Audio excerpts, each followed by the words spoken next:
Well, why don't we go ahead and get started? Welcome, everyone, and thank you for joining the ACP Long COVID Interest Group. And today we have a fantastic guest to talk about pediatric long COVID. My name is Nicholas Franco. I'm an MS1 at the University of Washington, and I will turn it over to Dr. Anita Chopra to introduce our speaker. Thank you, Nick. I'm Anita Chopra. I am an internist and long COVID specialist at the University of Washington Long COVID Clinic. And I coordinate this group with Nick Franco. And the purpose of our group is, these webinar series is to bring you perspectives from researchers and clinicians who are experts in the long COVID field. And we are so very honored to have one such trailblazer, Dr. Laura Malone is the director of the Pediatric Post-COVID-19 Rehab Clinic at the Kennedy Krieger Institute. She's also a physician scientist in the Kennedy Krieger's Center for Movement Studies and is an associate professor of neurology and physical medicine and rehabilitation at the Johns Hopkins School of Medicine. And I think, Laura, you are, you've done such wonderful work in the community, and the fact that you blend these two fields together, neurology and rehab medicine, places you at this unique, vantage point to manage these patients. And we are so very fortunate for your work. But I especially want to highlight Laura's ECHO program, which is the long COVID ECHO program that she hosts. And I hope that she will talk about that as well. We have put information in the chat. And Nick, maybe for people who have just joined, you can put it again, because that program, I feel, has not only a ton of information, but it is very evidence-based. And Laura also discusses cases. So I think for the pediatricians here, it will be a great resource for you. So welcome, Laura. Thank you so much for having me and for such a warm introduction. So I'm happy to be here and to talk about pediatric long COVID. Thank you, Laura. Let's start off by talking about, is long COVID in kids different compared to adults? And are there any symptoms that you see which are particularly concerning or surprising in children? So great question. And, from our clinical experience, we've been noticing some sort of differences, especially in younger children with regards to long COVID in the way that they present the symptoms, the way that they describe it, compared to adults. But there's also been some really great publications that have just come out from the NIH Recover cohort series of work that has really looked at sort of these presentations in pediatric patients all the way down to toddlers. And so what I will say is that, a lot of the symptoms are similar in what we see in children than as what we see in adults. So fatigue is very common, brain fog, orthostatic intolerance, dizziness, pain, headaches, those types of things, mood symptoms. All of those are seen in pediatric populations. But the prevalence rates of those can be very different depending on what age group you're talking about. So a lot of times our adolescents look very similar to what we see in sort of young adults with long COVID. But when you get to younger school-age children and sometimes toddlers, they might have similar types of symptoms, but the way that they express it can be very different. So they might manifest in terms of behavioral differences. And it might be because they're fatigued or because they're having pain, but really they're just sort of expressing it as being more irritable or not being able to sleep, some of those types of things. And so I think that there's some similarities, but there's also some really unique things that are worth noting in pediatric patients. Additionally, GI symptoms is something that can be a little more prevalent in pediatric populations than at least what is most commonly reported in sort of the adult research. Laura, this is really very, very important that you touched, on these points, because we have pediatricians here today, and I see them joining, and I'm sure they have questions, and I just wanted to say that please feel free to ask questions, because this is your opportunity. If you've had a case that that you would like to get Laura's thoughts on, this might be a good idea. But Laura, I particularly find in adults that dysautonomia and GI symptoms are very hard to manage. So I know that in subsequent questions you will talk about them, but it is probably more challenging even to manage these symptoms in the pediatric population. So thank you for outlining these. And in subsequent questions, please talk a little bit more about the management. But Nick, please go ahead and ask the next question. Sure. And I will also just say, if anyone has questions, please put them in the chat and we will address them at the end of the talk. So my question is about whether there's a pervasive neurological signature or cluster of symptoms that you're starting to recognize amongst pediatric patients. Yeah, we do see a lot of symptoms, sort of that are like brain fog is very common. Different kids describe it in different ways. Some report concentration difficulties, some say that they can't remember. Some just report that, it takes them longer to do their schoolwork, that they just sort of feel like they're always in a haze, or they have word finding difficulties. So those are all sort of ways that the brain fog can present. We also see a lot of headaches in addition to other types of pain. And sometimes children can have multiple headache types. And so it can make it a little bit challenging to try and figure out a pattern to it. But really, we try and sort of parse those apart, and then sort of work on treatments that can sort of span lots of different symptoms, lots of different sort of presentations of those symptoms as well. I think also we do see things like fatigue and dysautonomia, and depending on who you ask, whether or not that falls into sort of neurology or sort of other domains, is, out for interpretation at this point, but those are also very prevalent. So I would say those are some of the more common symptoms that we see within sort of neurologic presentations. Thank you. And Laura, as far as your pediatric patients, I know that with adults we scramble actually to assemble like a multidisciplinary team. What does your team look like to manage pediatric patients?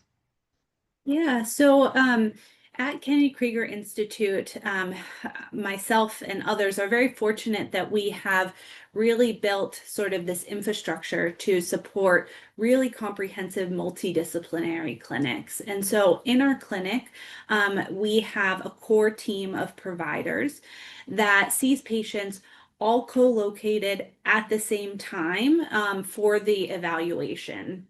And so they're long appointments. Kids are there for anywhere between 4 to 5 hours or so, but they get seen by myself from Pediatric Neurology. We have a rehab doctor in the clinic as well. We also have behavioral psychology in addition to physical therapy. We have a dedicated nurse that works with our clinic and then serves as a nurse navigator to continue to sort of help facilitate those workups and evaluations and sort of be that continuity of care afterwards. And then we also work very closely with neuropsychology and education specialists and also social work, although they don't always see the patients for that initial evaluation because it's already a pretty lengthy appointment. But we all talk about the case and sort of then we come back to the family at the end of the appointment and we talk about sort of a comprehensive individualized plan that sort of crosses all those domains rather than patients sort of having to go see multiple providers and sometimes having weeks to months in between those appointments. And Laura, let's take one question from the chat, and someone's asking, how young do you see dysautonomia symptoms in these patients? Yeah, so that's a great question. there's no standards about how to diagnose dysautonomia in very young children. And so we do sometimes see in kids, I would say it tends to start sometimes around 9, 10 years of age, where the symptoms that they report can sound very similar to dysautonomia, with the dizziness upon standing or having racing heartbeats and sort of some GI symptoms, that sort of constellation that we think about a lot with orthostatic intolerance and POTS, postural orthostatic tachycardia syndrome. But there's no norms about how to interpret tilt tables or standing tolerance tests when you get down to that age. And so I think that, we sometimes do feel like we feel pretty confident in being able to sort of say at least it's orthostatic intolerance at that younger age, which we think is sort of a type of dysautonomia. But there's no standardized sort of presentation. I have not seen it in kids younger than that, though, like reliably based on the history that they are giving. And then Laura, and again, I for the benefit of our pediatricians here, in adults, we talk about pattern recognition. Patient is presenting with these symptoms. It is in my mind, the checkbox is getting, it's getting checked. For you, what kind of, is there like a cheat sheet of pattern recognition that you can tell our clinicians here? What should they look for? Yeah, I think some of the most common things I would say is fatigue, and especially sort of a pattern of post-exertional malaise or post-exertional symptom exacerbation. So pain gets worse after they do very mild activity. Fatigue gets to be very profound. Their headaches get bad. They feel more dizzy. That's a pattern that we commonly see in pediatric patients with long COVID. Also, I think this sort of dizziness with standing or in busy environments, those types of things are common. But really, what I have found is that a lot of times it's a little bit of investigation when kids and families, they come to us and they say, my kid just isn't the same after they sort of had some infection. So sometimes, even if they say this has been going on for a while, asking, was there something that happened just before the onset of it? Was there an infection? Was there a COVID infection? Because families don't always make that connection, and it can be really hard to pinpoint sort of when symptoms were onset and what provoked it without asking. And so I think that my advice is to ask about COVID infections. Have they had any recently? And then sort of you can do a brief screening about fatigue, dizziness, pain, mood symptoms, brain fog. Those are probably the more common. And then in our younger kids, toddlers, any behavioral changes is most commonly how they present. Great, thank you. I did have one very quick question. Are there any kind of like validated clinical tools that you use to track these things that your clinic uses and that you like?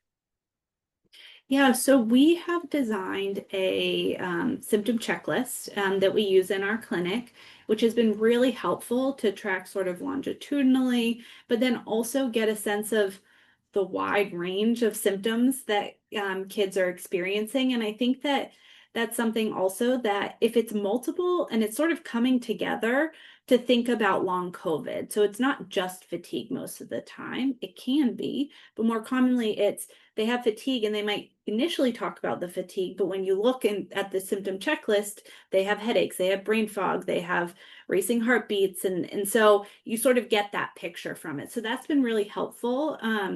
We also do use the Pediatric Quality of Life Inventory. That's something that we use to track our patients longitudinally, just given the multitude of symptoms to look at sort of how they're functioning overall. And that's been really helpful, but not as much symptom specific or sort of long COVID specific, but just overall the impact on their daily lives. Great, thank you. Um, there was one other question here that I think we can address before moving on. So the question is about um, managing brain fog associated with long COVID, especially in interpreting here a little bit in parents that are potentially bringing their kids in with behavioral changes or something like ADHD, and kind of maybe how you go about parsing those out, managing them together. Yeah. So it can be tricky depending on the child's age. So, a lot of times it can be a bit easier, for example, in adolescents, where they've been managing really well. They have not had any attention concerns. Teacher reports have all been great. And then all of a sudden, they develop sort of this terrible concentration difficulties, attention difficulties that really is impacting their ability to perform the way that they used to. And so that is something that we would sort of trigger us more to think about, like, is this more like a long COVID brain fog, or was it an underlying ADHD? In younger kids, it can be a little bit harder because that might be that they're sort of starting to develop those symptoms and you may not have that history to compare it to. But one thing that we do sometimes see is that children may have a pre-existing history of ADHD, and then they get long COVID. And a lot of our patients with ADHD will say the brain fog feels very different than my ADHD did, or I could manage my ADHD without medicines. I sort of had my accommodations or my compensations, and I didn't really need to use them much, was managing okay, but now it's really bad. Or I was stable on my dose of my stimulant, and now I'm finding I'm having to like increase it a lot more. So those are all sort of patterns that we see sometimes where makes us think about, brain fog as opposed to just underlying ADHD. But we manage it very similarly. So we do school-based accommodations, we use stimulants, and that can be really helpful for the brain fog itself. And so we've had good sort of response to our patients with that. But it's a little bit of detective work to sort of suss out the pattern with that. So at this point, Laura, can you talk a little bit about your ECHO program? Please tell us how long it's been going on for, how can people join it? If people who family medicine docs or pediatricians have questions, how can they join it? Yeah, thanks for that question. So we have been running our pediatric long COVID echo series for the past year and a half now. So we've done 3 cohorts, actually 4 cohorts. The first 2 were sort of simultaneous, or no, 3, 2 cohorts simultaneously, and then 1 this past spring.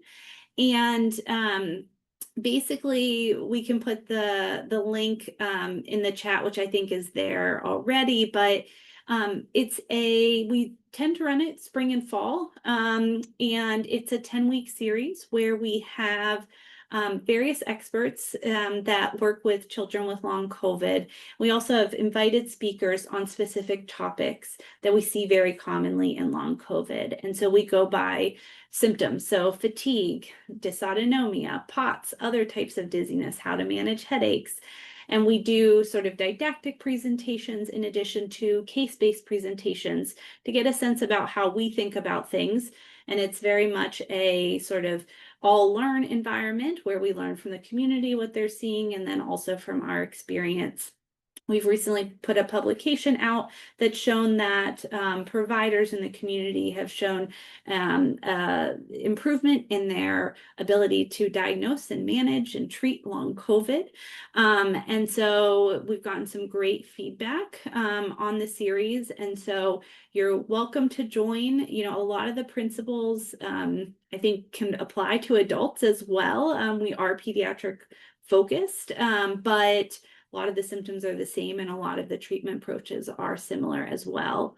We're also hoping to, in the next year, launch an asynchronous program for those that may not be able to join sort of the weekly sessions, to be able to do it at your own pace in an online module. And so that's our next thing that we're trying to tackle to make it more accessible to people that may not be able to join us at the time of our regular Echo series.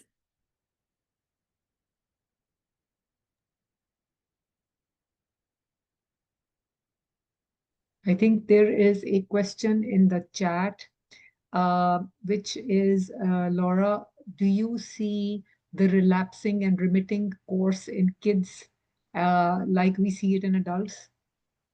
Yes, that is definitely a pattern that we see in children. There was a study relatively early in the pandemic that looked at a survey of children with long COVID in Europe, and they found that actually the most prevalent pattern was a relapsing remitting type of course and presentation, this sort of waxing and waning. So I think that it's very common to have a lot of fluctuations in symptoms, some of which is tied to the post-exertional malaise, but some of which is just tied, I think, to the disease process. And so the fact that if it comes and goes does not preclude somebody from a diagnosis of long COVID. So important to be aware about that. I think, you talked about pattern recognition. You talked about, brain fog and dysautonomia, the symptom clusters that you see. And I think these are very, very helpful, tips for our physicians here. And I am hoping that we can, piggyback on this and talk about chronic fatigue. And what are some of the non-pharmaceutical and pharmaceutical methods or strategies that you use to manage kids with chronic fatigue? Yeah. So I'll start off by saying, chronic fatigue syndrome or myalgic encephalomyelitis, ME/CFS, is not something that I really learned about in medical school or in my training. And so it's been something that we have learned because it was so prevalent in this population. By no means, though, do I want people to walk away thinking that you have to have ME/CFS or chronic fatigue syndrome if you, in order to meet criteria for long COVID. And I think sometimes there's a little bit of sort of uncertainty regarding that, because we do see people that have long COVID that don't have chronic fatigue syndrome, but it is pretty prevalent. And so really, in order to make the diagnosis and then how we treat it, is you're looking for this pattern of where the fatigue is debilitating. It's sort of relatively abrupt onset. And there's this hallmark of sort of these crashes where they do a little bit more activity and they have a lot of worsening symptoms. They have a lot of worsening fatigue. Kids may not be able to get out of bed for a day or two afterwards, or it might be more mild that they say, after an outing at the mall, I have to go home and take a 2 to 3 hour nap. And that was never me before. They also can have orthostatic intolerance or dizziness with standing, or sort of other symptoms with standing. And they can also have brain fog as well. So those are sort of the major symptoms that we think about with ME/CFS. And so our treatment approaches is the non-pharmacologic really underlies this concept of pacing. So really trying to avoid those severe crashes, but really sort of work within the energy envelope, sort of figure out how much energy they have, and then make gradual improvements in that sort of activity tolerance over time.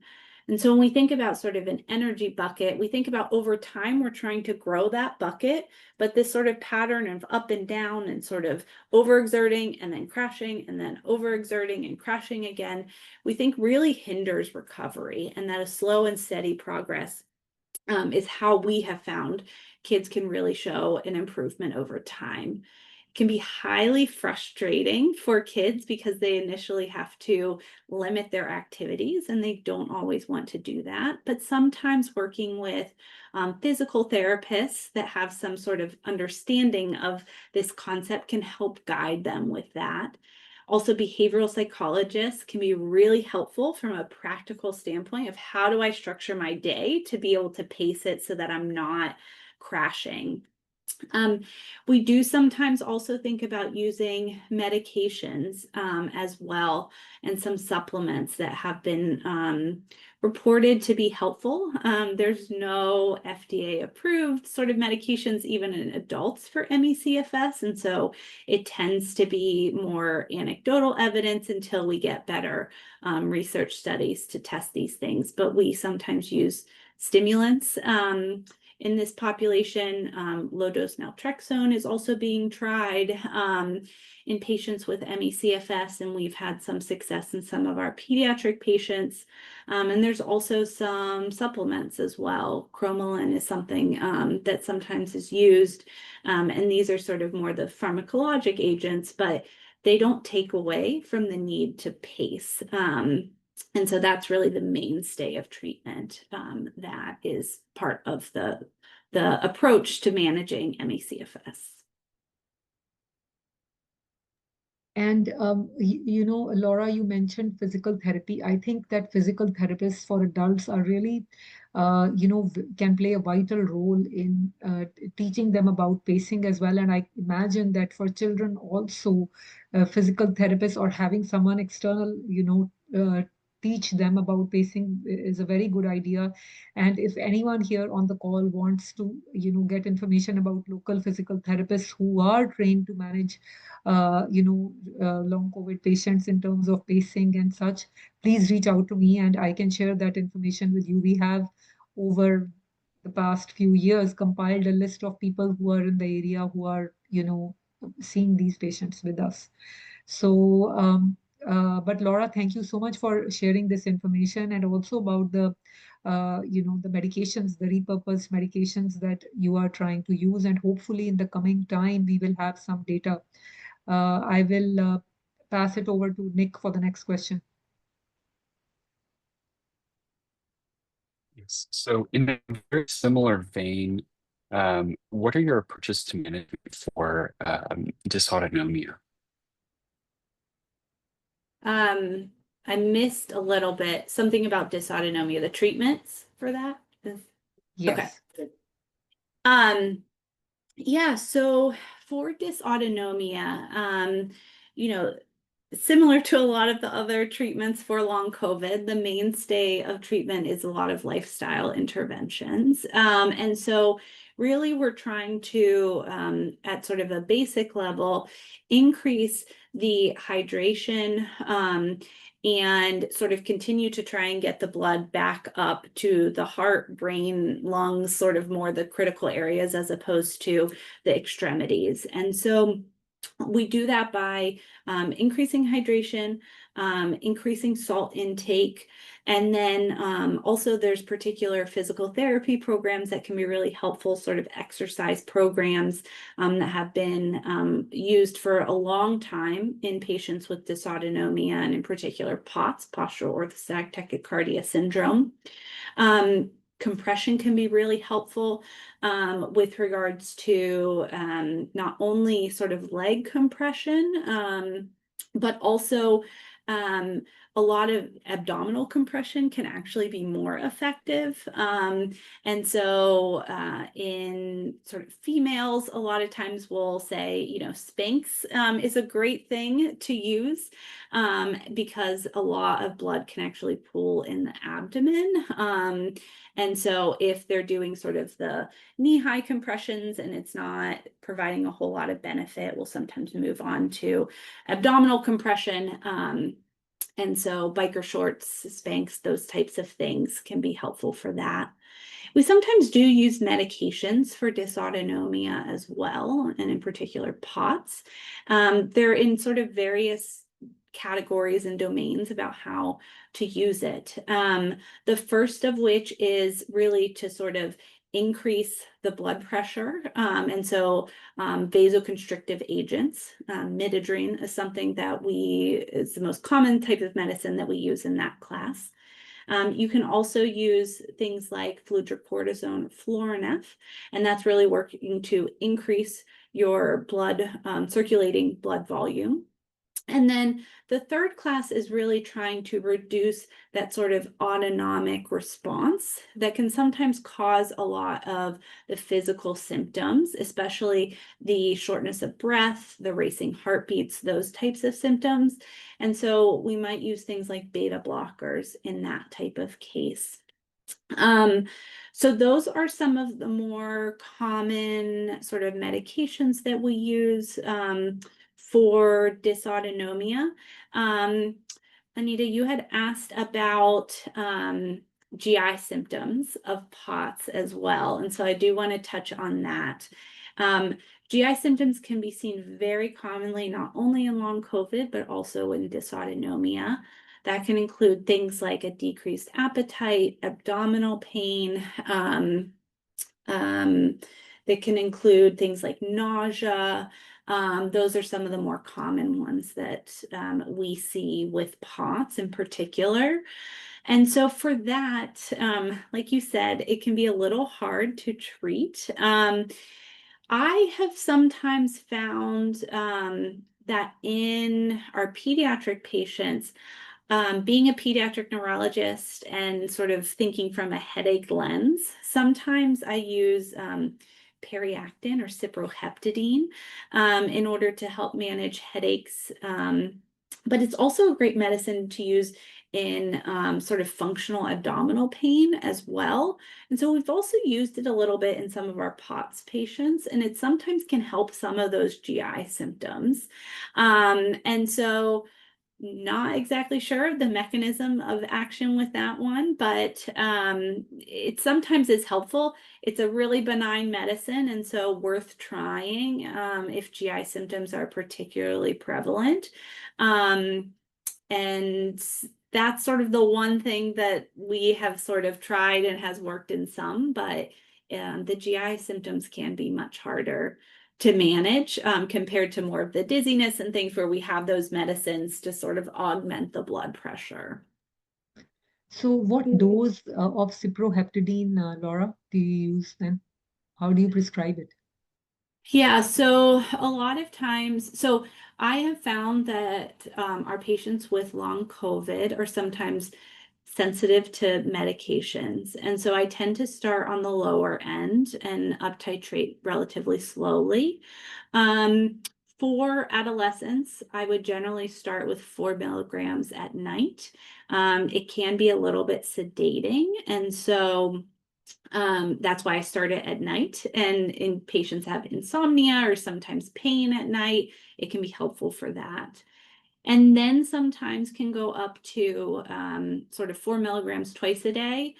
You can go up to 8 milligrams twice a day if you go sort of slowly. And it can, most patients though don't need to get up that high, has been my experience. And sometimes we'll go down to 2 milligrams if they're either a smaller kid or if they're very medication sensitive. And so that's sort of our algorithm that we have done, and it can work in some cases. I did just want to ask, you touched a little bit on headaches, but could you speak a little bit more about your approach to headaches and how it may differ from or be the same from normal headache or migraine disorders in pediatric patients? Yeah. So really our clinical approach is very similar to what is recommended for just evaluation of headaches and migraines in general. So our first step is really to sort of get a history, trying to characterize the type of headaches, the triggers, and then also to really evaluate for red flags. So those things are going to be headaches that wake from sleep, headaches that are worse with lying down, headaches first thing in the morning, headaches that worsen with sort of increasing pressure, bearing down, those types of things. Vision changes, all of those would be red flags that would warrant sort of neuroimaging to rule out secondary causes of headache. We also do, obviously a neuro exam is a part of that as well, and any sort of abnormalities would then warrant neuroimaging. I will say that most of our patients with long COVID, regardless of the symptoms that they have, when we do neuroimaging, generally comes back looking normal. So clinical neuroimaging tends to be very reassuring. We do see abnormalities sometimes in cases with COVID, but those tend to be in that acute phase where we tend to see more of the sort of manifestations that would sort of cause secondary etiologies of headaches. And then, yeah, so that's sort of how we go through. It's pretty standard. I will say, though, that we can see that children can have multiple headache types. And one important headache type not to miss is orthostatic headaches, which is very common in dysautonomia, POTS, those types of diagnoses. And so your regular headache medicines are not going to work to treat that. Really, you got to manage the POTS, and that will help the orthostatic headaches. And so sometimes we have to treat those in conjunction because kids can sometimes have both types of headaches. So Laura, for example, with migraine management and with predominant headache phenotype in long COVID patients, would you use the similar medications like propranolol, or as we use in adults, or nortriptyline? Would you use those medications in them? Yeah, so we do use similar medicines. In pediatrics, we tend to favor medicines more like propranolol sometimes, but sometimes we're thinking more amitriptyline.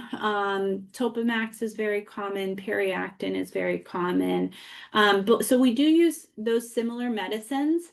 I will say, though, that a lot of times with our patients with long COVID, so when I see a patient that's just a headache evaluation, very commonly I have a range of meds that I can use to treat it.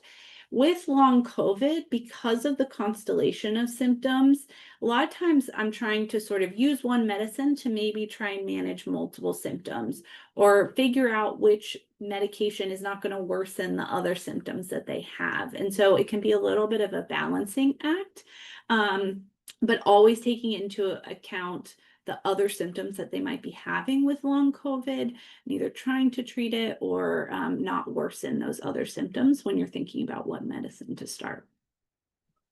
Awesome. And Laura, one thing that I have often heard our pediatric folks, talk about, and family medicine folks as well, is this cluster, this phenotype of GI symptoms, with sort of IBS-like disturbed, perhaps gut-brain axis, also with allergies like urticaria, or with nausea, as well as food intolerances. And this is new onset idiopathic urticaria along with some IBS-like symptoms. They may have probably anxiety, or along with those symptoms, where in adults we are putting this together and we are thinking about how the gut-brain axis is affected. We have talked about this. We had an allergist, immunologist here who talked about MCAS as well. I would love to get your perspective on this particular cluster with allergies flaring up in younger in kids, and how do you manage it, and what are some of the medications that you try in this population? Yeah, so MCAS, and even not formally sort of meeting the criteria of MCAS with that sort of tryptase being higher than 8 is what some allergists say is sort of the cutoff, but also sometimes maybe some more mild type of elevations and sort of the symptoms that go along with it. That we do see that sometimes in pediatric patients as well. And so really we use similar to what adults with MCAS use, where you're thinking about your H2 blockers. So you're thinking about PPI, and you're also thinking about an antihistamine. Because of the possible connection with sort of the allergic sort of pathophysiology and also sort of the immune dysregulation, that's also why I use periactin not infrequently in our patients, because it originally was an antihistamine. It is an antihistamine. It was originally used for allergies, and then other medications were sort of that came out that were more well tolerated and are used more commonly. And so we use sort of similar approaches to that as well, and sort of ruling out other allergic conditions. But it's definitely something that we do see sometimes in pediatric patients. And I think our approach is similar in sort of symptomatic management with those. And Laura, related to this, do you ever use ketotifen in these patients? I have not. Some colleagues of mine that have been doing work and treating ME/CFS with sort of MCAS more for a longer period of time, I think have tried that a time or two, but I have not myself.